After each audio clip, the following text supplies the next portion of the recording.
Polity and governance, to an extent governance, we already study in PSIR. IR, the last 4 topics in GS paper 2, become a small subset of PSIR optional. Plus in essay also you can always enrich your content with PSIR optional. People coming from PSIR background and they have studied in their college, but the preparation in college is quite different from the preparation in CSE exams. It's Kala Akshar Bhais Barav, I cannot read that script, I can only hear and understand something about it. Make your notes, refer to all the articles and the videos that we talk about. Repeated revision is required, that is all is needed. See the syllabus, try to see optional plus GS syllabus. See what we are discussing here, that it overlaps the most with your GS, it's a fact, see it on your own.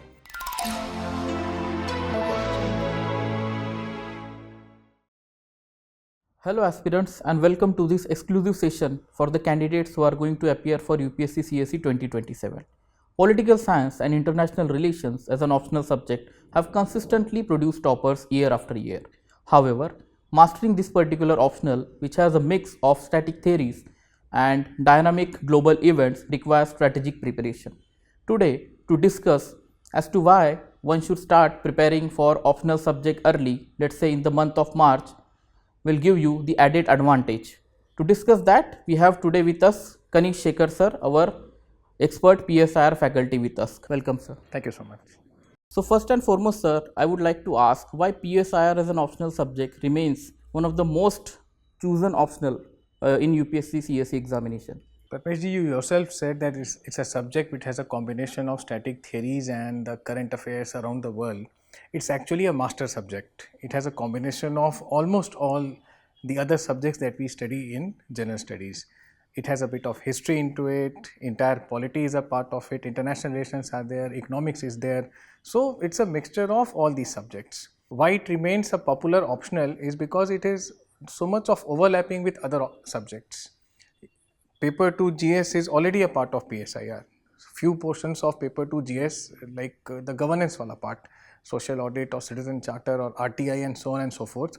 Polity and governance, to an extent governance, we already study in PSIR. IR, the last 4 topics in GS paper 2, become a small subset of PSIR optional. So it makes sense to study this subject, plus it's a very interesting subject. It equips you to understand the complex world that we live in a better way. It broadens your horizons.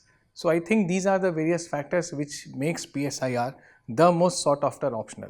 Rightly pointed out, sir, and I think this is one of the factors as to what students do consider while deciding their optional, like to what extent the optional subject actually overlaps with their GS syllabus. And as you mentioned that this particular optional actually helps in preparation of GS, polity, as well as to some extent in the prelims examination and in ethics paper as well, both ethics and essay paper as well. It has especially the thinkers part. In paper 1 part A, you study about the thinkers, both Indian and Western. There are so many ideologies that we go through. So this gives an edge in the ethics paper also. Plus in essay also, you can always enrich your content with PSIR optional. Then you have paper 1, history, post-independent consolidation, world history. You will not be able to understand international relations if you don't know the world history. So there is an organic linkage that this optional has with other papers in GS. Right, sir, right, rightly put it. Sir, when we speak of the candidates who do not belong to humanities background, so what all factors should those candidates should take into account if they have to say finally yes to pursue this or to opt for this particular optional PSIR?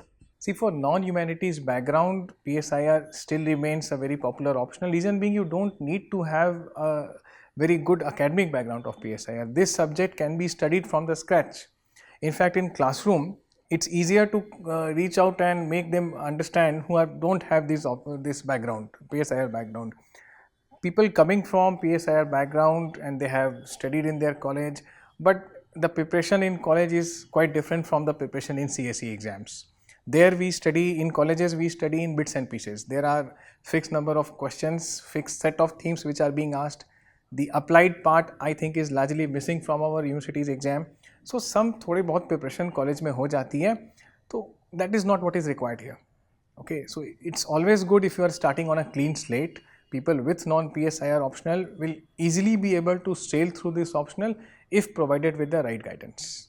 Right, sir. So I also do agree. the preparation and the approach both to write the answers when it comes to the PSIR or political science studying at the university level and what is actually expected in the UPSC examination varies. That's why we also have witnessed that on numerous occasions, even for that matter, the candidates who have pursued graduation and post graduation in political science do enroll for the coaching for such type of guidance basically. Right. Correct. So, sir, won't there be any cause of concern for the candidates belonging to the technical background or science background in understanding the concept of political theories or IR for that matter? There won't be much concern. The thing is with that STEM background, the technical background, the science background, there is a lot of objectivity into sciences. In social sciences, there is a lot of subjectivity. So there is no one objective truth that we tend to pursue in humanities. There are different perspectives. At times, these different perspectives becomes very enormous. The right way of approaching it is to have your notes in proper order, keep revising them, see the PYQs, go for regular tests, write your answers properly. This is the only way of doing it. Other than that, I don't see any major issue which people with STEM background will be facing here. Even for that matter, people who have studied humanities and have not studied PSIR, they will also, relatively, they will be at ease. That's how I see it. Right, sir. So, sir, can you also explain to us like what makes this PSIR optional truly scoring in nature?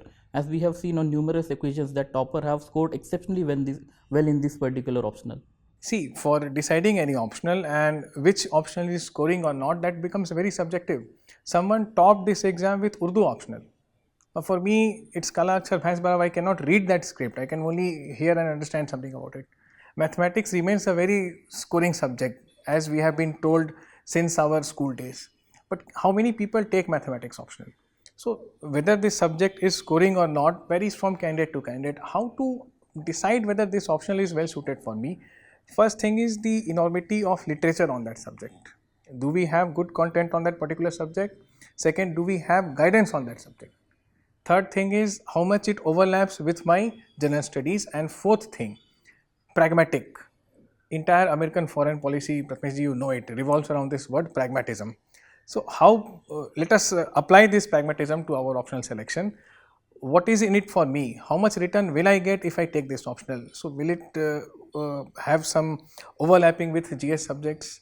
Will it help me in GS, in essay? So, these are the considerations one need to take. This optional remains a very popular optional and a scoring optional because yes, we have good content on these things, on the subjects, on the themes that we study in PSIR. Ample number of thinkers and public intellectuals are there, regular columns are coming up.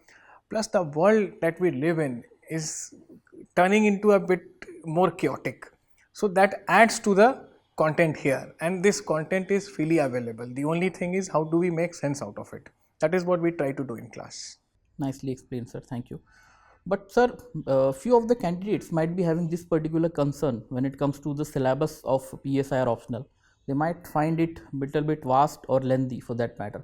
So, is it correct or true, or is it the case that by properly restructuring the syllabus, like for example, clubbing thinkers with ideologies, we can make it concise in nature? True, the latter, the way you put it. See, syllabus is big or syllabus is small. What is the syllabus of mathematics? How many people take it? Again, I am going back to the same theme.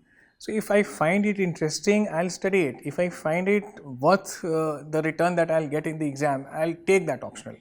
So, long syllabus, most of this syllabus is already, most of the parts you are already studying in GS. अगर PSIR नहीं भी लेते हो तो you have to study polity IR. Is there an escape? The answer is no. You have to appear for essays, you have to study world history and post-independent and ethics. So, these subjects you are already studying, right mixture is there in PSIR. Yes, it's not a small syllabus, but it makes sense to study this subject because the return that we get is, I don't think, like any other optional. Right, sir. Now, coming to the most important question of this particular session, let's say if a candidate who is going to appear for this UPSC CSE examination in 2027 and if he starts preparing for this PSIR optional from the next month of March, so where does he is lying in this particular preparation? Like what advantages he might be having in terms of completion of the course, revising that, analyzing the recurrent themes and attempting the relevant PYQs? The earlier you start, the better placed you are when the exam arrives. It's always good to start early.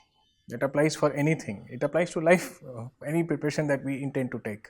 Starting in March will have its own benefit. The course would be finished in 6 to 6.5 months. 120 lectures are there. And I always say when exams are coming, you should be seen less in the class. Exams जब आने लग गए तब class की तरफ नहीं जाना है, तब तो क्लास खत्म हो रहे होते हैं. So the earlier you finish it, the more time you will have for revision, for tests, and seeing those recurring themes which have appeared in the PYQs, writing answers, getting feedback on those answers. So once the exam becomes near, this is what one needs to do rather than coming up for the exam. So starting early will always have its advantage. It makes sense to study the syllabus properly, make your notes, refer to all the articles and the videos that we talk about. Repeated revision is required. That is all is needed. Yes, it makes sense to study early. Right, sir. So how this VisionIAS PSIR optional course that is going to commence from 18th of March will help candidates to simplify their preparation? Simplification in terms of candidates don't have to fish out for sources. Whatever we provide in the class will be more than sufficient.